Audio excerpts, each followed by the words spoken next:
Thank you everyone for the interest and for coming today. It's much appreciated. Do you need spelling of my name, or is that? First name's Flynn, F-L-Y-N, surname Loughlin, L-O-U-G-H-L-I-N, Detective Sergeant at Alexandra Crime Investigation Unit. As I said, thank you for coming. Police are investigating an aggravated home invasion that occurred last week just on the outskirts of Yea in northeast Victoria. It occurred at around 1:15 a.m. on Monday, the 23rd of June. It's where a 68-year-old man was home alone at a rural property. He was unfortunately greeted by three armed offenders at the rear door who forced entry to within his home. They made specific demands of him, which he was unable to meet. As a result of those demands and him being unable to meet those specific demands, he was essentially assaulted, blindfolded and frog-marched from his property to his own vehicle, where he was driven into a nearby paddock on his property and further assaulted. He was doused in petrol and he was told to remain in a certain area of the paddock until the offenders left, where after they left he managed to make his way, whilst injured, back to his farm, get another vehicle and drive to a nearby property where emergency services were notified and fire and police ultimately attended at the address. Is there any questions so far? No? Keep going. Was he intended to be targeted in this way? That's a facet of the investigation that we are keeping an open mind with. Look, he's a man in his 60s who's resided in the local area for several decades. We are,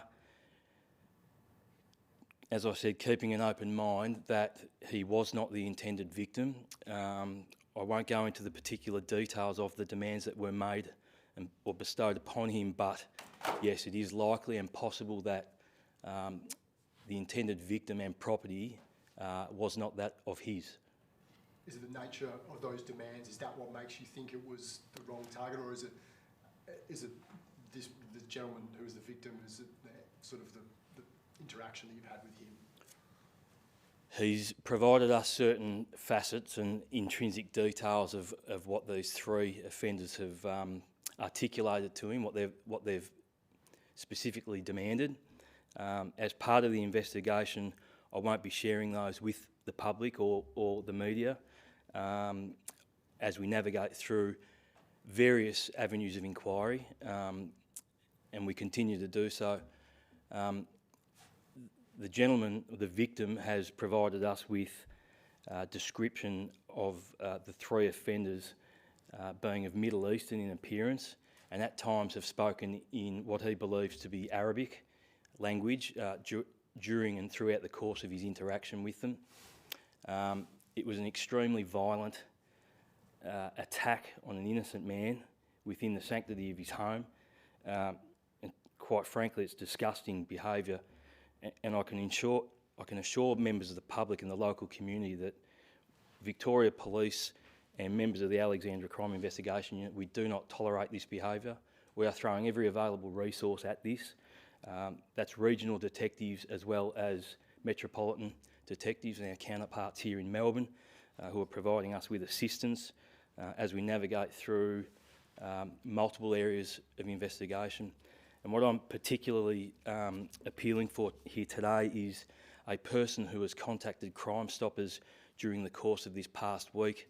They've provided us with particular detail that I'm hoping that they can re-contact Crime Stoppers by phone or on the website, and I'm appealing for that person to, if they are in a position to expand on the information that they've provided to us, to please contact Crime Stoppers or contact the Alexandra Crime Investigation Direct, and we would be more than willing to take additional information to progress this matter further. Was that detail that came from that Crime Stoppers phone call cemented that it was a mistaken identity for this home? No, that was It was an online report, so it wasn't a telephone report, just to clarify that. It was detail provided where it demonstrated someone has an awareness of particular facets of the investigation that only police are aware of, as well as this person who's contacted Crime Stoppers. How's the victim faring now? What sort of impact physically and psychologically has this had on him? Well, he is a tough country rural farmer. He's a salt of the earth type man who, as I said, has lived in the area for decades. He is well known, or reasonably well known in the local community. His injuries he will recover from. He's sustained some significant lacerations to the back of his head. We believe that he was pistol whipped. He suffered a broken finger and some decent injuries to the tops of his hands. But look, he will recover physically. I don't know how anyone recovers quickly from an attack on you in the sanctity of your own home. I don't know how you ever recover from that emotionally, mentally. Look, we're offering him everything that we can within the realms of Victoria Police and our external agency counterparts. But look, that is, hopefully for him, that is something that only time will assist him with. It's an abhorrent crime, and these offenders have not only assaulted him, but they've burnt his home down. All of his belongings are gone, and I can only say in the 20 years I've been doing this, it is a disgusting act, and we are throwing everything at it to bring these offenders to justice. Would you describe the act that these three offenders did as heinous? I would say heinous, I would say violent, abhorrent, disgusting, and I would describe, these are insipid people that think that they can do this to a person in their own home.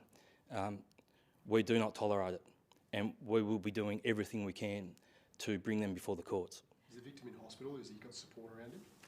He's okay, he's got his family around him. He doesn't have a home. We're navigating through that issue with him. He's got it's a close-knit community. They're all standing alongside him to support him. He has a close circle of family around him. He'll survive. He's a tough man. He's stoic.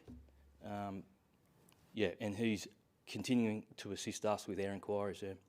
As a result of your investigations, are you able to say whether or not you have been able to pinpoint the intended victim? No, that is avenues of inquiry that we're still exploring, and hence, while I'm here today, appealing for that anonymous person to recontact Crime Stoppers and expand on that information.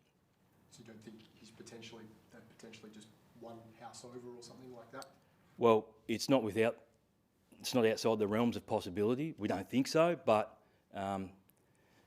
sometimes we don't deal with criminal masterminds in Victoria Police, and hence most of them end up in jail. This might be the case here. There are lots of avenues of inquiry. There's lots of evidence that we are sifting through, and as I said, some criminals aren't the smartest, which is why most of them end up in prison. Are police investigating links to outlaw motorcycle gangs? Well, Victoria Police always are. In this instance, I've got no links to confirm, or nothing to prove or disprove that at this point in time. But again, keeping an open mind, and again, leaning back on that anonymous tip, if they could contact us. So there is potentially somebody out there that is still at risk. Do you think that these criminals will strike again? Well, potentially, but I just want to assure and reassure the community that we are doing everything within our capacity and ability to bring these people before the courts. Perhaps it is a possibility, yeah, but it might not be. And this might be a guise that these offenders have used. It may have been the intended target, and it's escalated to a point where the circumstances that we know have evolved to where it's got, but it's not without the realms of possibility, yeah. I know you've probably got operational sensitivities, but in terms of the specifics that you'd like this anonymous tipster to expand upon, this might be the only way they would hear the specifics of what you're hoping to find out. I mean, can you tell us as much as you can about what it is that you would like to know from them? There's several facets that they've provided, and I would just like to keep that within Victoria Police, the investigative area. No, so no. I just asked because that, your voice might be all they hear in terms of the specifics and knowing what they need to communicate or what they can communicate. I'm just hoping that that person can expand on what they've provided. That particular person knows what they've provided us, and if they have an ability to extract additional information and provide that to us, that would greatly assist us. I'm sorry, I'm not sure whether or not you mentioned when this person contacted you online, how far after the event it was? Probably given and due to sensitivities of the current investigation, I won't elaborate on that. You didn't mention that you said you didn't want to go into the specifics of what was said to this poor bloke who received the treatment that he's received. Can you talk about it more general in nature? Is it sort of stuff that's pertinent to, say, organised crime or something like that, what was said to this victim? Well, what I can say is that this is a crime that's quite foreign to this part of northeast Victoria. This is something that, this is kind of Melbourne encroaching on rural Victoria. This is the type of crime that we unfortunately are seeing all too often, and now we're seeing this type of crime in regional Victoria. That's probably about all I'd like to say about that. Do you suspect that organised crime, bikies or the tobacco trade or whatever, do you suspect it's organised crime linked? I don't know. I know you didn't want to go into specifics, but they obviously made demands for cash. How large a sum was this cash? Like something that this farmer is out of his realms to have in his house? Like what? All I will say is that the specific demands could not be met by this gentleman. And there were also firearms taken that night by these offenders. What type of firearms were they? These are just, in this part of Victoria, these are everyday firearms that generally every farmer and regional or rural property has. So like shotguns? This is your stock standard firearms, yep, that every farmer has to destroy injured animals and for farming purposes. These are not elaborate firearms. These are not anything to the gangster type firearms. These are just your run-of-the-mill firearms that we deal with in regional policing every single day.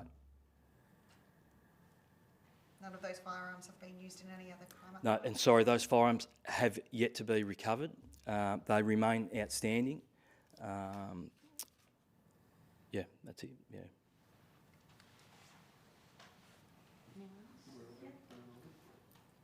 Thank you. Thank you for the interest.